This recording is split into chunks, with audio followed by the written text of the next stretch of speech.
Welcome to the Peerless YouTube channel. I am Caitie North, and today is the first class in our flower series, and we're going to be painting tulips. For your supplies, you'll need Peerless Watercolors, watercolor brush and paper, a pencil, double-sided tape, scissors, a light box, and your reference photo. Today we will be using chrome yellow, brilliant yellow, red golden hair from the hair pack, grass green, and mixed berry for our shadows. Alright, so when you're ready to start painting, I want you to think of each individual petal as its own individual painting. So usually before I would do a wash of yellow of the whole entire flower and then start layering my details and everything after for the second wash. With these ones, we are going to do kind of each petal as its own. So you can see now I've put down that first initial wash of the yellow, and then I'm going to feather in, while it's still wet, the wet on wet technique, the chrome yellow, and then into the red golden hair to kind of give it that roundness. And then while you get closer to the end of the stem, add a little bit more of the yellow, the brilliant yellow again, and then kind of blend it into the green. So when you have a lighter color of a flower and you want to keep it light, you can do that by doing the wet on wet technique and just a little bit less, a little bit less. Sometimes less is more. So you're going to let the wet on wet technique and the way that the paints meet and dry together give it a really natural kind of blend and saturation and movement of the water, and it's going to look really beautiful and very natural how the flower does. So as you can see, it's kind of just blending a little bit more, and I'm kind of giving it a break, and I'm going to go to the next petal, but the same thing, the yellow down first, and then use the chrome yellow and a little bit of the red golden hair, and then kind of just keep it all within that same thing. Still looking at my reference photo, making it a little bit darker on the edges, and then really softly kind of adding it in a little bit lighter lighter yellow at the base again.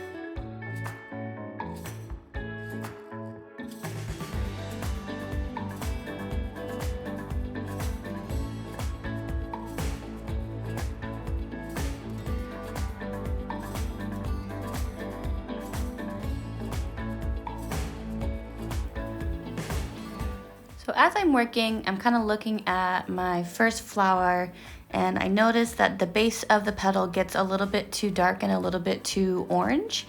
And so using that lifting technique of putting a little bit more water down and then lifting it up with your paper towel, that's all I do there, just to kind of reestablish that lighter yellow base at the end of the petal.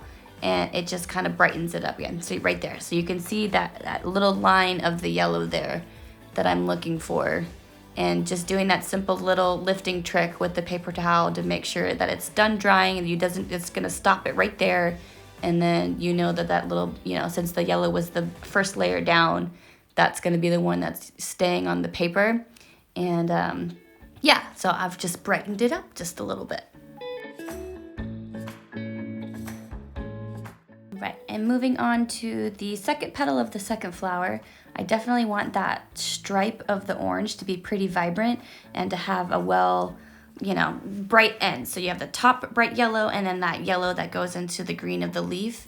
And so I'm going pretty heavy with my chrome yellow and the red orange just to give it that, depth of there. And then using that lifting techniques with a little bit more water on the end of the petal, and then the paper towel to lift it up again, and just kind of going back and forth. So just bringing that orange just enough into the top, and you're gonna get used to it too. So you're gonna get used to how much water's down. So if there's too much water when you're adding the orange to the yellow, the orange is gonna overtake the yellow, and it's just gonna it's not gonna show it as much, and you definitely want there to be a strong yellow section and then a strong orange section.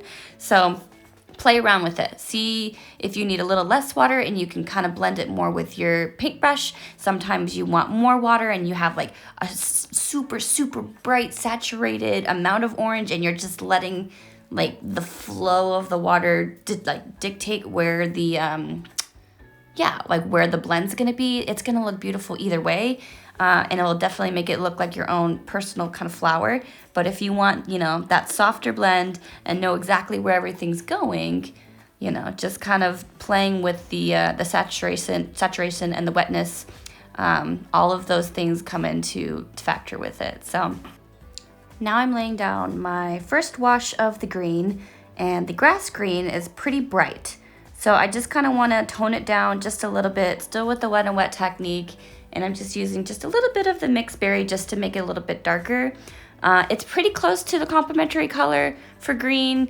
Complementary color for green is definitely going to be more of a red. But it works for this too, just to kind of give it some depth. Some purple has that, you know, that blue-red into it. So it'll work, and it just gives it kind of more of like an olive kind of tone. And then when we start working with the next petal that's going directly behind, I'm going to be using the purple, which the purple is definitely the complementary color to orange. And so with that red golden hair mixed with the berry, it's going to be the same tones, but a different level. So it's gonna, if you think about it as a scale, you're gonna have that same reddish orange yellow tone, and then just a couple levels down in depth and darkness. And so you're doing that whole entire petal as its own little painting, and kind of more on the chrome yellow and red golden hair side mixed with the berry, and then just a touch of the brilliant yellow. And you're gonna do the same thing on the second flower.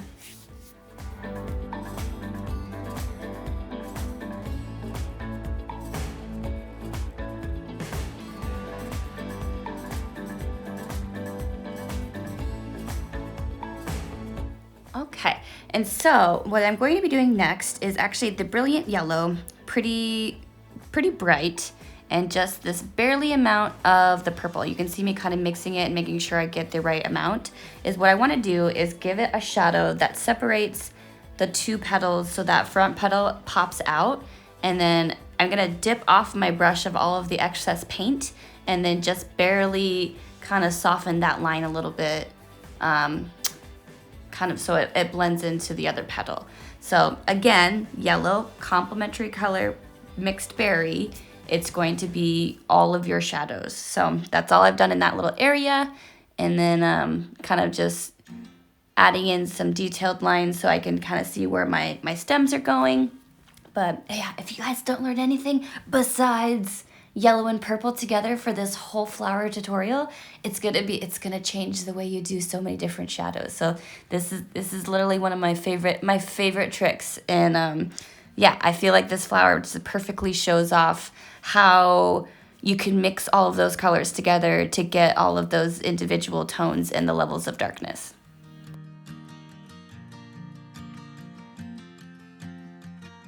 Okay, so now we're ready for the second wash of the green, and going through with the grass green mixed with the berry just to give those shadows on the leaves behind the stem, and then kind of shaping out that twisted leaf on like the closest.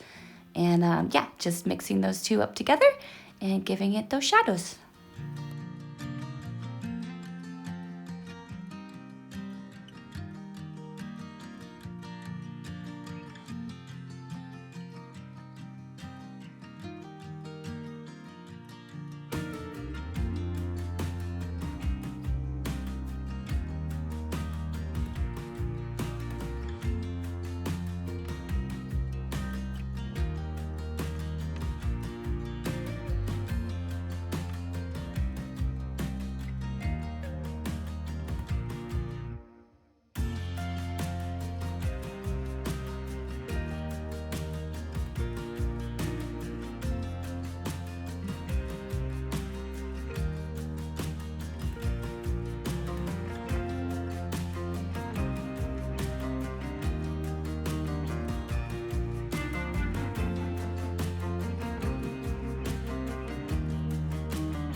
Okay, so now this is the fun part, and we're going to be adding all of our details. So mixing your colors beforehand on your palette is very helpful.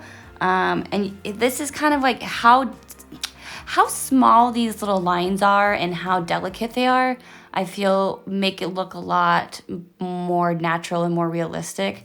So instead of trying to go for a bright line, you want to make sure the color's right. So I'm mixing only the red, gold, and the hair and the mixed berry together. And it's a pretty dark color when you see it on the palette. But what you're going to change is the amount of water, and you're going to change the, what is the word I'm looking for? The,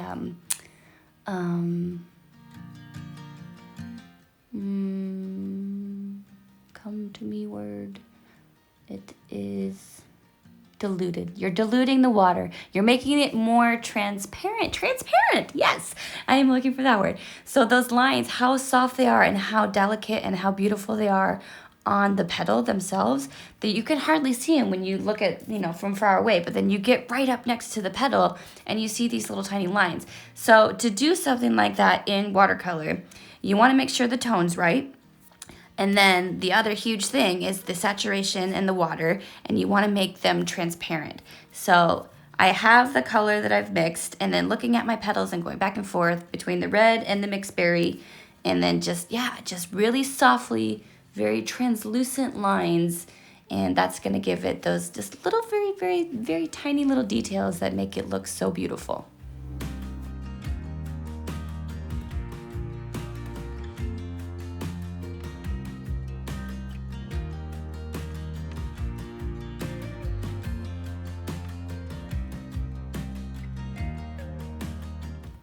So yeah, just kind of working back between the greens and kind of building a little bit more of the shadows where I want the, individual little lines to go on the leaves themselves to make them look a little bit more realistic, and where that little twist is in the leaf, I want to put a little bit of shadow behind there.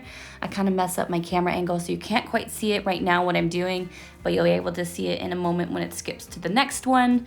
And then using different, levels of kind of darkness with the red and the mixed berry for shadows, and kind of getting all of those things. So pretty close to the end. And then of course, my favorite final finishing piece is using my either white gel pen or a white ink. And with these flowers, I usually go pretty heavy with my highlights, and I love the highlights. But I really love how delicate and tiny I did them on this, on the petals for this one. And I really just kind of did that, I feel like you learned that in your very first art class in high school. Like, it's the lightest next to the darkest. So I always put just the tiniest little tiny lines on these guys. Anywhere where it's going to be super dark, especially like on the edge of the petals. And very softly put that white highlight, and then just a few kind of where the light would shine on the roundness on the bottom of the petal. I put a little bit more there. But yeah, super gentle and just tiny little highlights for this one. And that's basically it.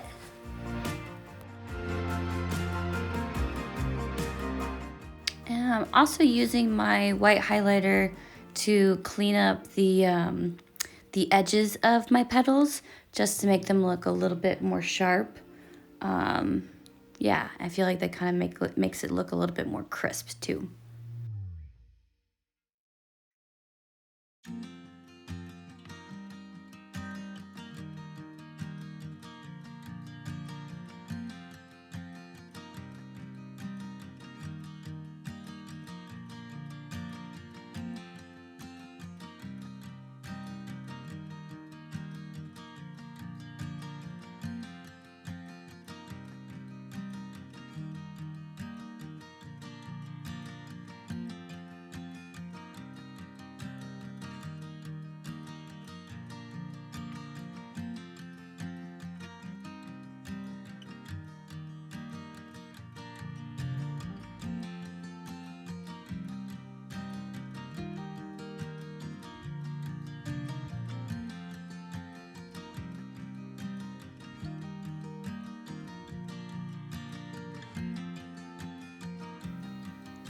And we're just adding those final highlights, and I will throw in a clip of the finished one, and yeah, that's it. We'll see you next time.